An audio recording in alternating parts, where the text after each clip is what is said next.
Masuk di bagian pendahuluan untuk OOP ya. Jadi pada pertemuan ini kita belajar mengenai Java. Jadi mungkin di sini kita akan belajar bagaimana sejarah singkat atau perkembangan dari Java itu sendiri. Jadi proyek Java ini dimulai pada tahun 91 di mana sejumlah insinyur perusahaan Sun yang ada di luar sana ya di daerah Eropa.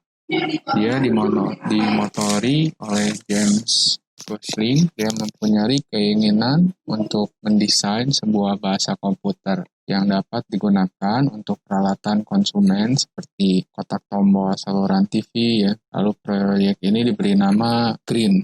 Jadi keharusan membuat bahasa kecil dan kode yang ketat. Jadi mendorong mereka untuk menghidupkan kembali model yang pernah dicoba di bagiannya. Jadi zaman dulu itu lagi tren-trennya bahasa menggunakan Pascal. Mendesain sebuah bahasa tapi inginnya sih lebih modern lah ya. Atau lebih tahan terhadap sesuatu. Karena orang-orang Sun ini memiliki latar belakang sebagai pemakai Unix ya. Atau ini bahasa dulunya, kalau sekarang Linux ya. Linux dan lain sebagainya.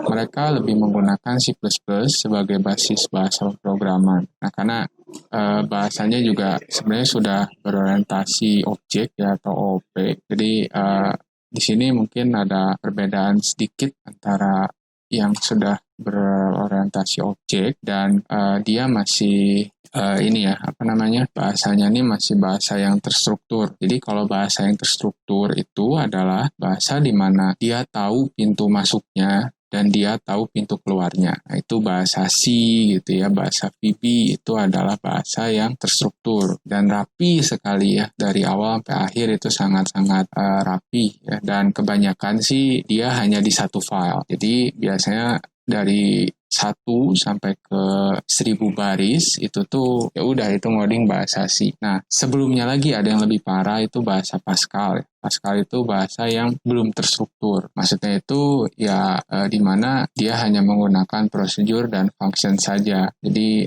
dia tahu pintu masuk programnya mana dan dia tahu juga pintu keluarnya mana, tetapi tidak teratur ya, berantakan. Dan itu cikal bakal digunakannya bahasa terstruktur. Nah, ada updatean lagi dari bahasa struktur itu adalah bahasa yang berorientasi objek ya, di mana bahasa itu sudah memiliki objek-objek khusus yang dipanggil. Jadi kalau teman-teman di sini sering main game online gitu ya dan lain sebagainya, itu sudah menggunakan bahasa oriented object atau kita tinggal panggil-panggil objeknya saja ya, seperti main PUBG, Mobile Legends itu dan lain sebagainya, kita tinggal panggil objeknya lalu tinggal di-coding ulang. Jadi lebih efisien, lebih efektif dan lain sebagainya.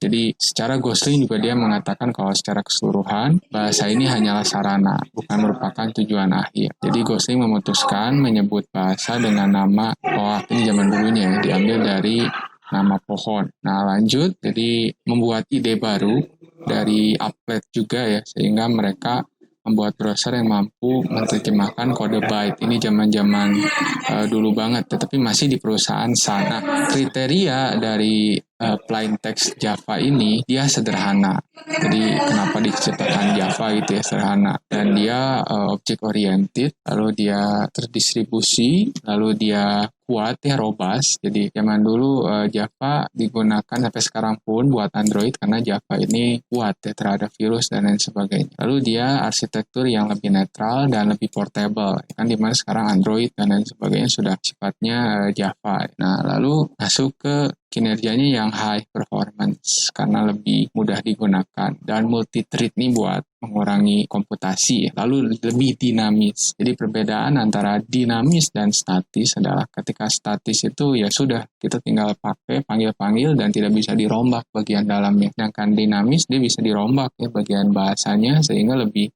trennya lebih bagus lagi. Nah, lalu kita masuk ke simple sintaksnya ya. Jadi Java ini tidak memerlukan namanya header, pointer aritmatik, struktur union dan lain sebagainya karena dia sifatnya adalah oriented ya, atau dia memiliki objek tertentu. Jadi dia memiliki fasilitas program berbasis objek pada Java yang pada dasarnya adalah sama-sama menggunakan C++.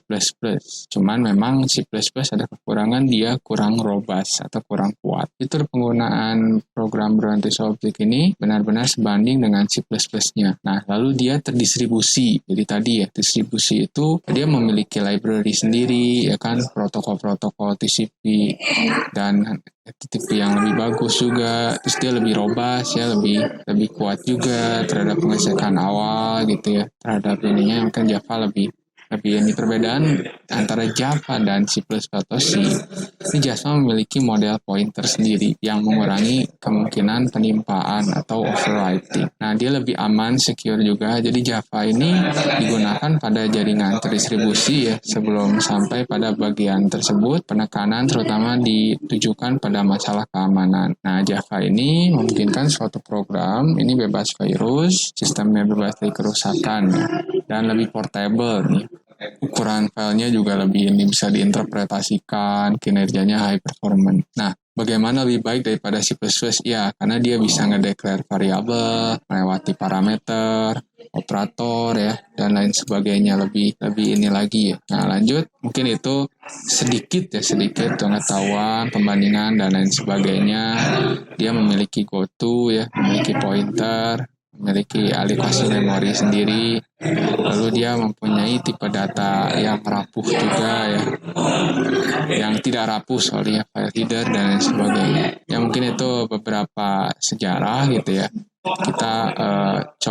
Kita mencoba lah ya masuk ke ke bagian pentingnya. Nah ini ya, jadi kalau di Java juga dia memiliki beberapa simbol seperti ini kurung ya, dia digunakan untuk menghimpun parameter ya kan dalam definisi gitu ya. Ini sifatnya ada kayak gini, jadi nanti teman-teman bakal bertemu dengan simbol-simbol tertentu ya. Lalu ada kurung kurawal juga digunakan buat array biasanya ya, dalam array-nya, dan ini ya kurung siku yang banyak digunakan oleh array, lalu titik koma.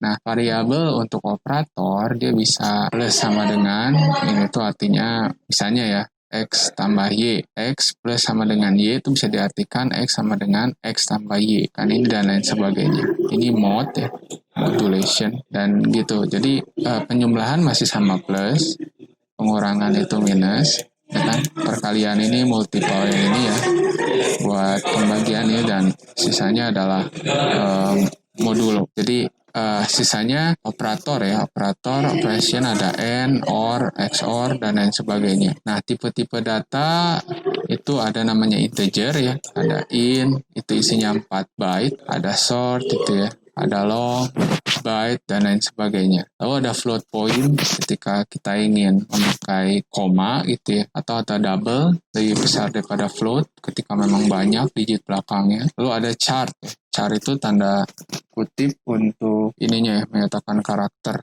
Ada boolean juga ya dan lain sebagainya. Nah, kita coba ini aplikasi dasarnya dulu ya. Kita menggunakan Eclipse ya. Jadi kalau Java dia pasti ada public class ya kan, untuk menamakan dari datanya itu sendiri. Jadi public class ini biasanya sama ya dengan nama data kita. Nah, ini public class. Main dari program itu ada di public statis ya.